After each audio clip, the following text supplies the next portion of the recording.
Stillness Flowing, The Life and Teachings of Ajahn Chah by Ajahn Jayasaro, narrated by Ghosaka.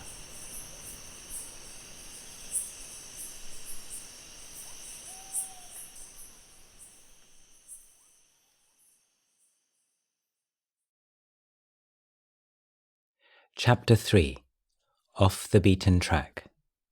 Wat Nong Pah Pong.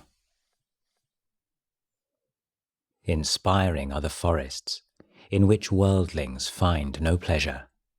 There the passionless will rejoice, for they seek no sensual pleasures. Dhamma verse 99. Part 1.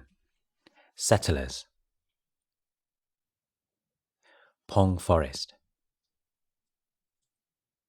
The monastery's official title is Wat Nong Pah Pong, but on all but the most formal occasions, it is referred to as Wat Pah Pong.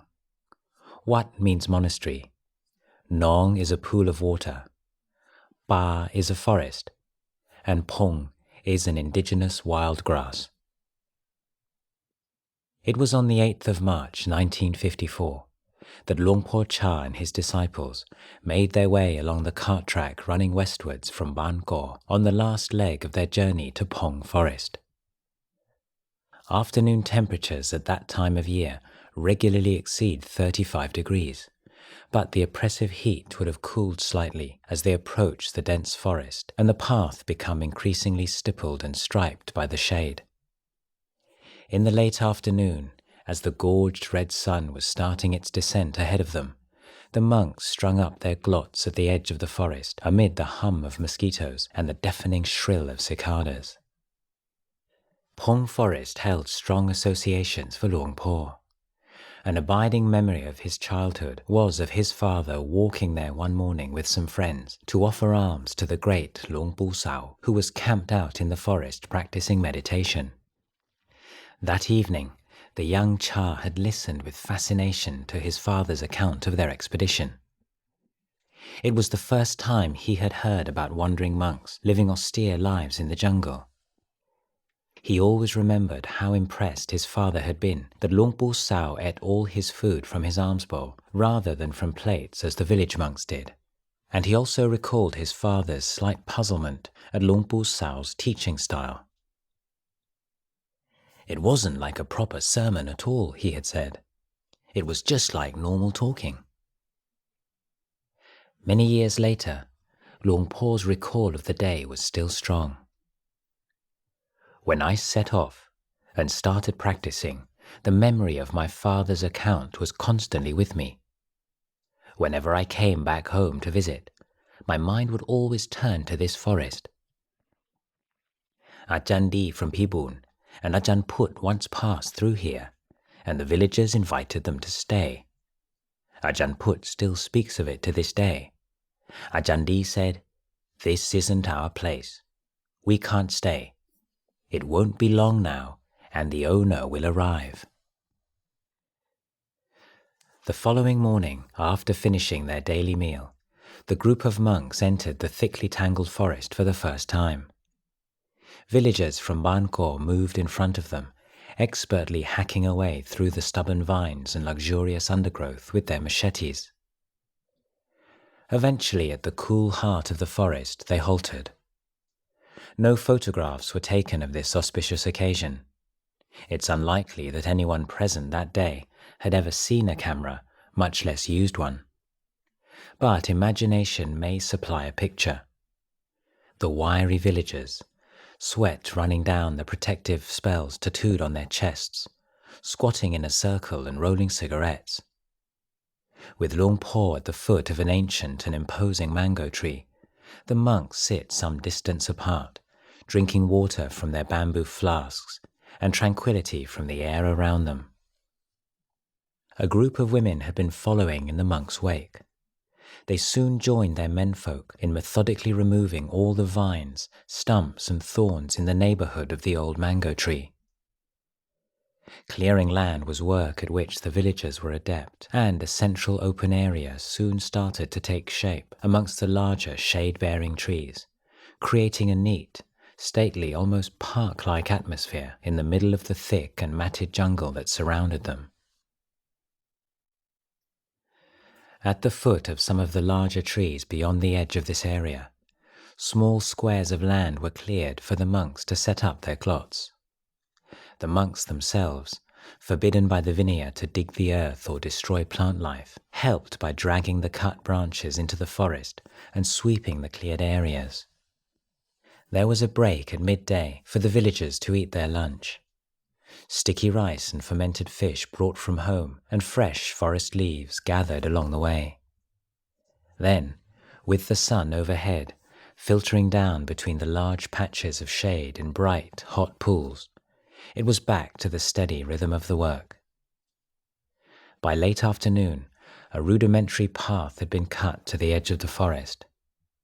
After taking their leave of Luang Por, the lay people made their way along this new path for the first time, hurrying a little in order to reach their homes before dark. In the heart of the forest, as darkness set in, the monks in their glots sat in meditation. Early one morning, a few days later, a group of volunteers from Ban Ko and Ban Klang arrived to build huts for the monks and expand the open area. They brought with them sections of thin yaka thatch for the roofs and cut the main posts and beams from the trees around them.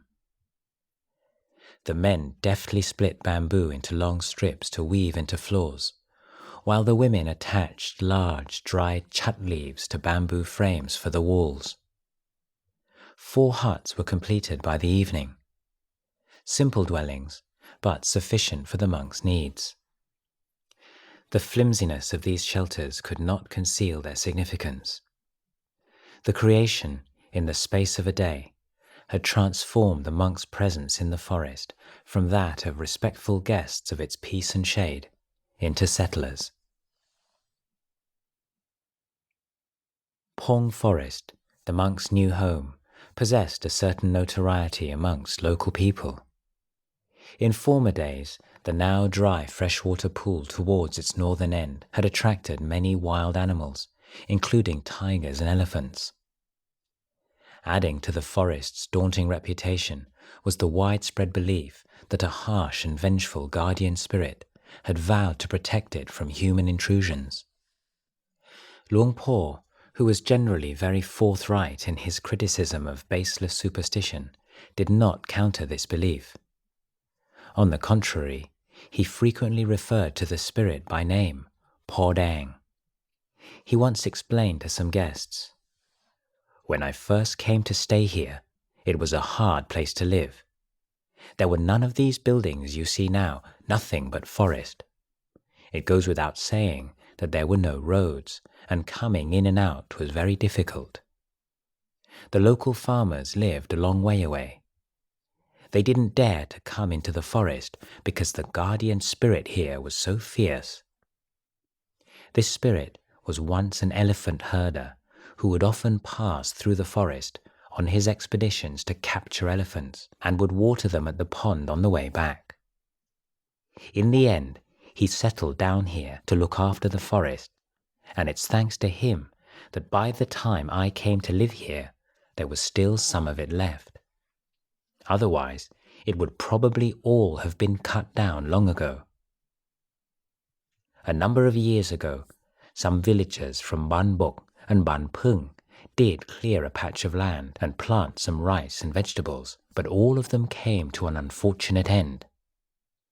People who have come in and cut down trees have tended to die from mysterious causes. Wild potatoes grow abundantly in the forest, but nobody's dared to touch them. It was only after I'd come to live here that people started to farm more closely to the forest edge." Strange visions. The full moon day of March marked the first observance day since the monks' arrival in the forest. About a dozen lay people came to spend the day and night chanting and meditating with the monks. At 7 o'clock, the evening chanting completed, and the last light of the day fading away, Luang Por began to expound the Dhamma, his voice energetic and compelling. As the words flowed more and more surely, his form was illuminated by the rays of the newly risen moon. Then, quite without warning, arrested in full spate, Luang Por suddenly fell silent. Many of his listeners found their eyes jerking open in surprise to be greeted with the view of their teacher sitting in the moonlight, as still and composed as a Buddha image. After a few moments, he spoke to them. "Everyone, just sit calmly. If anything strange occurs, there's no need to be alarmed." And then, without further explanation, he resumed his discourse. A few minutes later, a bright light like a comet appeared in the sky to the northwest. Passing over their heads, it then dropped earthwards to the southeast of the small cleared area in which they sat, bathing the whole forest grove in a dazzling light. Despite the forewarning, monks and lay people were profoundly thrilled at what they saw as an auspicious portent for the new monastery. Luang Por, however, paid no attention to the light whatsoever and carried on with his Dhamma talk as if nothing had happened. Gradually, the spell and power of his words reasserted their hold over his audience. Luang Por was never to refer to this matter again. Nevertheless, the following morning, when he led a small group of lay people to mark the limits of the new monastery with stakes, it did not pass unnoticed that the boundaries he chose, enclosing an area of some 150 rai or 60 acres, were governed by the points at which the strange light had risen and fallen. It was not the end of mysterious lights. Me Noi, one of the villagers who would spend the observance day nights practicing in the monastery and had been present on the first occasion, relates,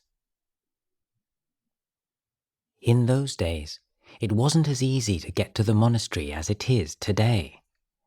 Those of us from Bangkok who wanted to go and listen to the Dhamma on observance day nights would follow a narrow track which passed through some scrubby forest. Some sections of this track were thickly overgrown with car grass. One night, there was quite a big group of us, including poor Put, but we still managed to get lost out by Python Pond. Just as we were standing there, discussing which way to go, we saw a bright light hovering over the tips of the large mango tree, and we headed into the forest towards it. The undergrowth was thick with grass and tangled vines, but we kept on struggling through it with the light as our goal. We assumed that a big hurricane lamp had been suspended in one of the trees. When we thought of how kind Luang Por was to put up a light to guide us, all our weariness disappeared. Finally, when we reached the clearing where the monks live, there was no light at all. We were amazed." Early austerity. It would be inaccurate to describe the establishment of Wat Pah Pong as signalling the birth of the forest tradition in Ubon. It's impossible to tell how many hermitages have quietly flourished and declined in the last few hundred years, or how many flimsy kutis have been swallowed by the forest. Some 15 years earlier, Luang Pu Sao had returned to Ubon, determined to spend the last years of his life establishing the forest tradition in his native province, and a few small monastic communities had resulted from his efforts. Nevertheless, it's clear that Luang Por Chah settling in Pong Forest was a most significant development. Wat Pah Pong was to become a training center for forest monks, who, within 30 years, would establish over 60 branch monasteries throughout the province, and many more in adjoining provinces of South and Southeast Isan. Wat Pah Pong was established without capital and with no plan of development. Luang Por's belief was that if the Sangha practiced sincerely, the material evolution of the monastery would gradually take care of itself, because lay Buddhists, inspired by the monks' dedication, would offer the necessary funds of their own volition. In the long term, buildings would be needed, but they were not an urgent or overriding concern. The important thing was the monks' practice. The Vinaya forbids monks from any kind of fundraising effort. They are taught to be content with whatever is offered out of faith, however much or however little, whether of good quality or poor. Luang Por followed these injunctions to the letter. If it was going to take 10 or 20 years to build a proper Dhamma hall, then so be it. He was certainly not going to sell his integrity for bags of cement. Every morning the monks went on alms round, ate their one daily meal, and then spent the rest of the day at their practice. Faithful villagers provided the things they needed. Everything else they simply did without. The arrival of Luang Por and his monks was a talking point in local communities for a few days, but the villagers had their work to do, and when the novelty of the forest monks had worn off, so did much of the interest in them. The majority of the villagers thought it was a good thing in general to have a forest monastery nearby, and they appreciated the opportunity to put food in the monks' bowls in the morning, but their lives continued unchanged. The cultural identity and the opportunities for making merit provided by the village monasteries were as much as most people expected or sought from religion. Although a few people maligned the forest monks as misguided zealots, a certain number of villagers were deeply inspired by them, becoming regular supporters of the new Wat and disciples of Luang Por. For a number of years, the physical conditions in which Luang Por and his disciples lived were very austere. The gap between their standard of living and that of the people in the villages surrounding the monastery was not, however, a large one. "Find in the morning, eat in the evening," is a Thai idiom that well expresses the poverty of most inhabitants of rural Ubon in the mid-1950s. If the monks had little to eat with their daily ball of sticky rice and patched their robes until they fell apart, the local villagers were hardly better off. Cash or disposable income was still in short supply. What little money people did have was kept aside for times of illness. If they had a few spare coins for merit-making, their first obligation was to support their local village monastery. For these reasons, funds for the material development of Wat Pah Pong were slow to appear. It was not considered a problem.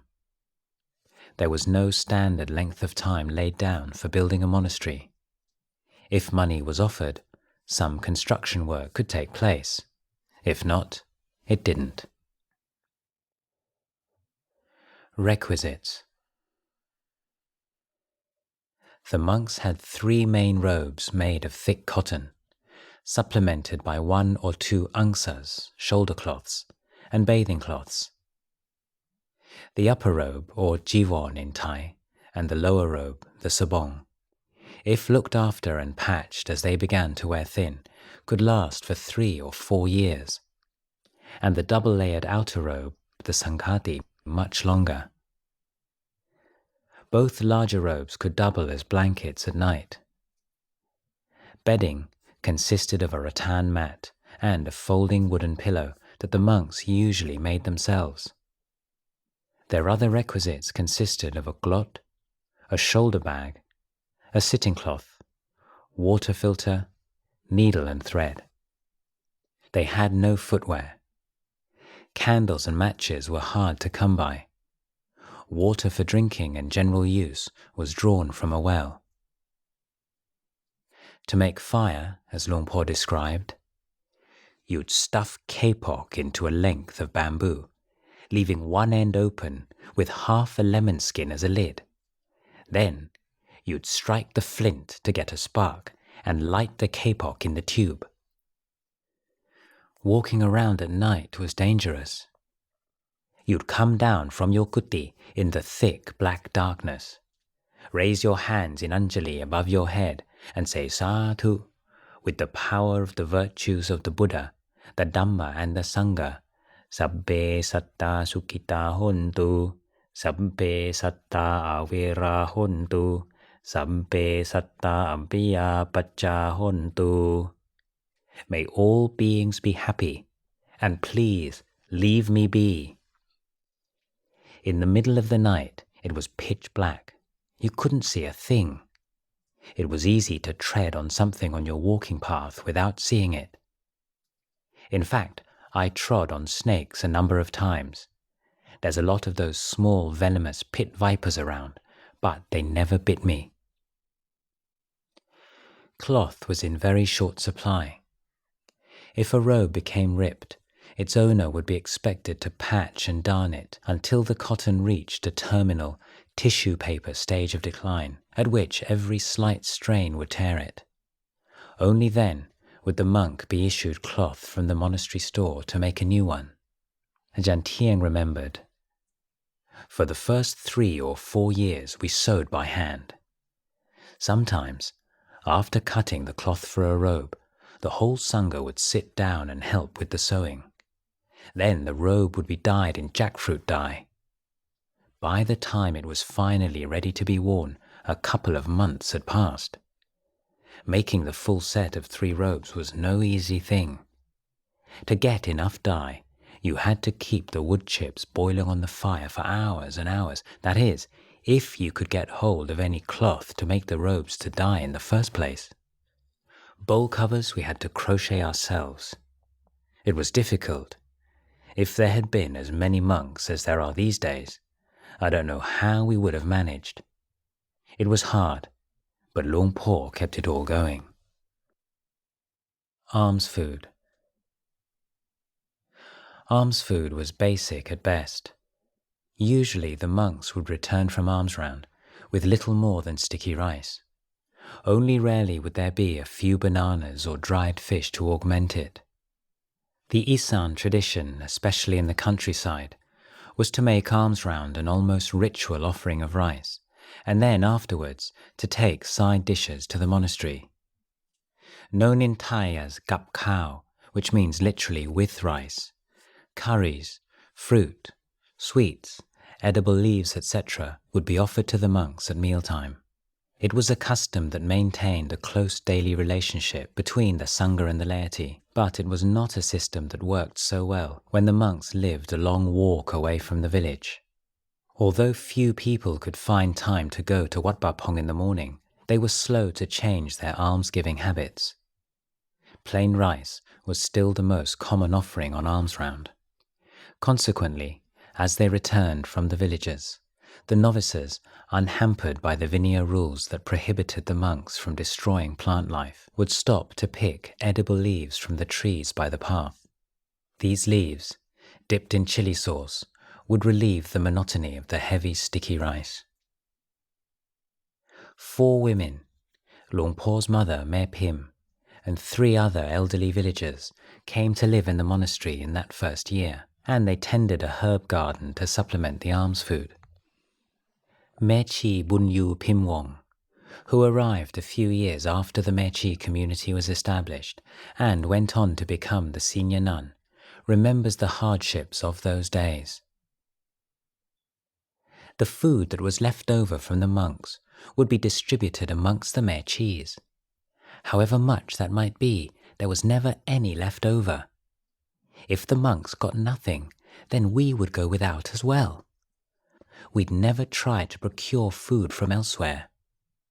Sometimes there would be an invitation for the monks to eat in a layperson's house, and there would only be 2 or 3 monks left to go on alms round. There were 10 of us. After we'd shared out the rice, each of us would be left with a ball the size of a lemon, and so that's how much we'd eat. There was nothing to go with it, but we knew how to get by with plain rice. One time, I remember the monks came back from alms round with 3 bananas between them. Luang Por had one of the monks cut them into thin little slices and distribute them. That day, those 3 bananas fed the whole community. To hungry young monks, the daily meal consisting of a ball of sticky rice with a dab of chili sauce and not much else could still be delicious. Ajahn Chah was one whose appetite was never blunted by the frugality or monotony of the food. Until the end of his life, he cherished the memory of looking up from his bowl one day to see Luang Por's eyes upon him. Self-conscious, he stopped eating, painfully aware of how much he had been enjoying his meal. But his embarrassment subsided in an instant. He realized that the look on Luang Por's face was not disapproval. The heedless disciple was not about to be scolded for gluttony. What Ajahn Chah remembered seeing in Luang Por's expression that day, he said, was the warm, generous smile of a father watching a ravenous son tucking in after a hard day's work in the field. Luang Por said of those days, "I never sat around wasting my time trying to think up ways to get hold of this or that kind of food. As far as I was concerned, plain rice was enough to survive on, and that went for the people that had the faith to come and practice here as well, Ajahn Chah, Ajahn Thieng, Ajahn Sinun, and the rest. I'd make an announcement that today there would be a hot drink in the afternoon, and everyone would come and drink it quietly, not coffee or cocoa or anything sweet but borapet.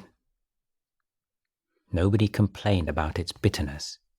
There was nothing else, and so that's what we drank." The borapet that Luang Por just referred to is an extremely bitter concoction prepared from a local vine. It was much used as a prophylactic and treatment for malaria. In later years, when lay support for the monastery had grown and food and drink were more plentiful, Luang Por would often recall the early hardships. He would constantly remind the monks that they had no right to be well fed.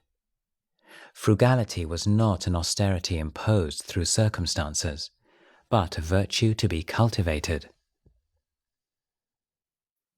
At least we had something to eat every day, and even if it was only plain rice, it was better than going without. Eating plain rice would make me think of dogs. In poor areas, the villagers feed their dogs with just a lump of sticky rice once a day. Nothing with it, just plain rice. And they don't die. They get by all right. And what's more, those dogs are really diligent and wakeful guards. They only have to hear the sound of leaves rustling and they start barking. When their owner takes them hunting, they run really fast because they're so lean. Whereas the dogs who are well looked after by their masters get lazy. Anyone can walk right up to them, almost step on their head, and they still don't wake up. Medicines. Throughout his life at Wat Pah Pong, Luang Por showed a determination to keep the world of institutions and bureaucracies at arm's length as best he could, and to maintain the independence of his Sangha. During the first 10 years or so of the monastery's existence, this policy included a rejection of allopathic medicine. His rationale was that monks had not had the advantage of Western medicine for 2,500 years, and that what had been good enough for the great monks of old was good enough for the Sangha of Wat Pah Pong. To his way of thinking at the time, access to medical care provided by the state was one of the conveniences of lay life renounced on entering the monastic order. Running to the local hospital with every small complaint would undermine the key virtue of patience that the training aimed to cultivate. Over the course of time, Luang Por's compassion led him to moderate this particular principle, and he eventually discarded it. But for the early pioneers of Wat Pah Pong, it was a proud tradition. This did not mean that physical ailments were left untreated altogether. In times of illness, the monks relied on herbal medicines made from local roots and leaves.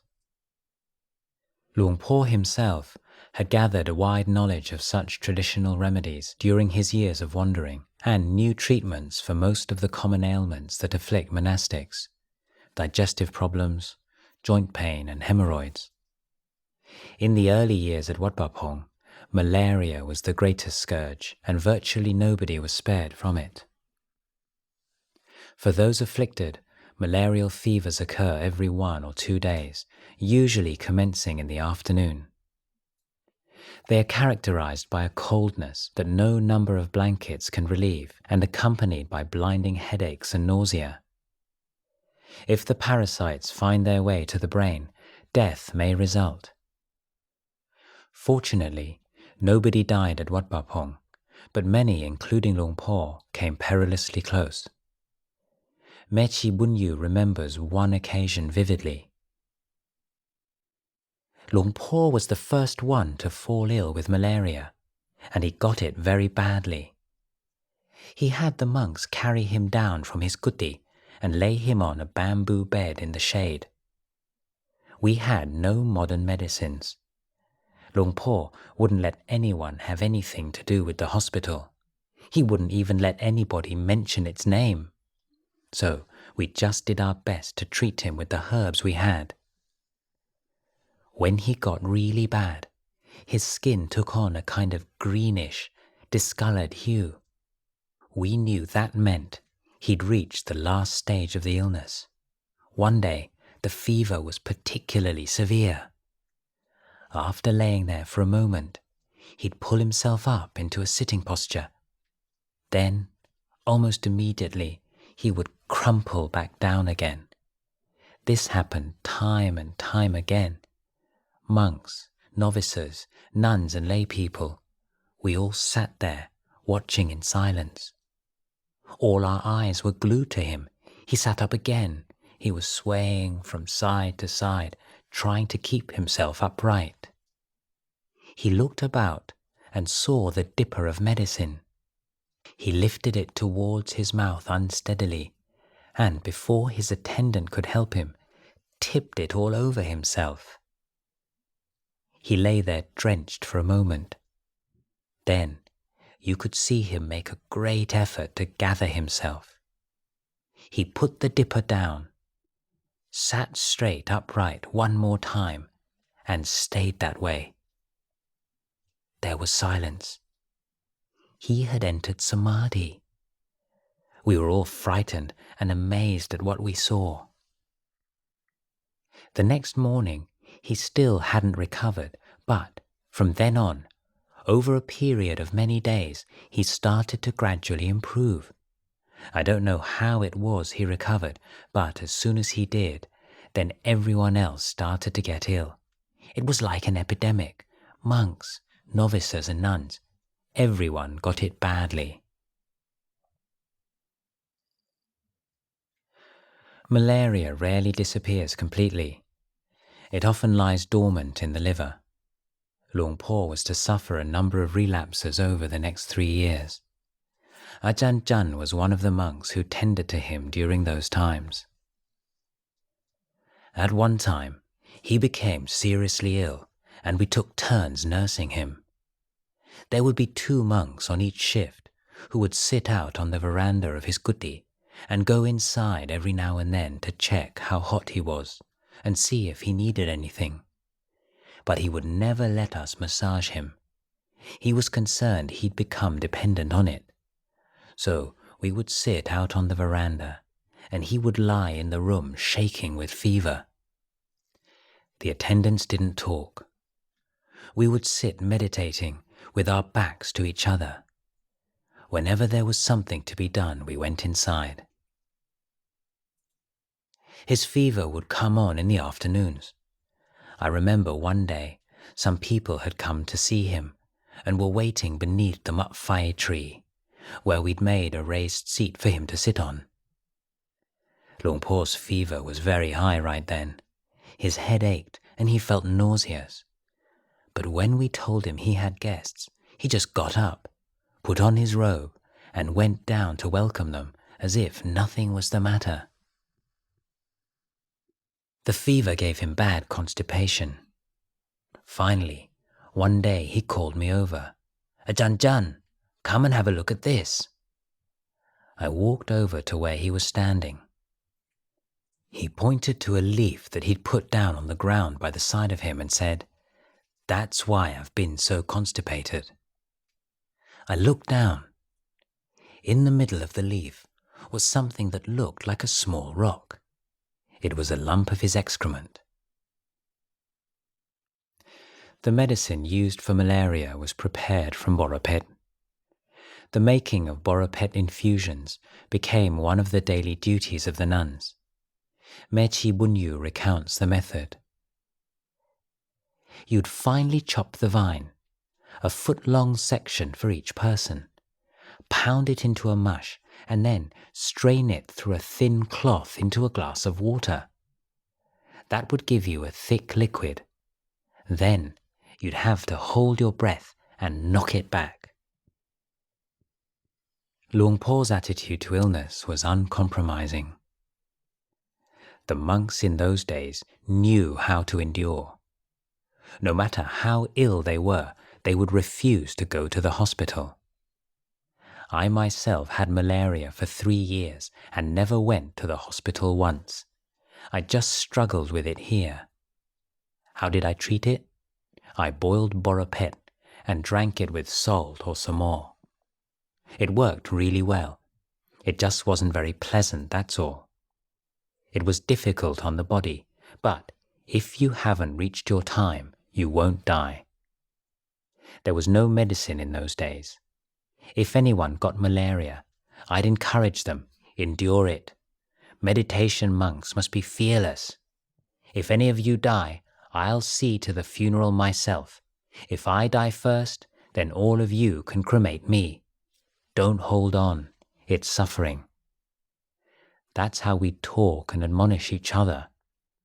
There was no discouragement or despair. The monks were really brave, courageous, capable. I had no concerns that any of them would be cowed by such things. As Ajahn Chah remembered it, Luang Por's treatment of sick monks was gentler than his rhetoric. Luang Por was very tough. He used to say, "If you're not dead, then make it good, and if it's no good, then let it die." Even so, whenever one of the monks or novices became ill, he would always give them special attention and be particularly kind to them. If someone was too ill to come out for the meal, he would put food aside for them himself. He would go and visit them regularly at their kuti and ask how they were. If their spittoon was full, he'd take it away and wash it out. After that, he would sweep around the kuti and then inspire them with Dhamma teachings. We didn't have much in the way of medicine, only local herbs, but he gave the best that he could, encouragement in the practice.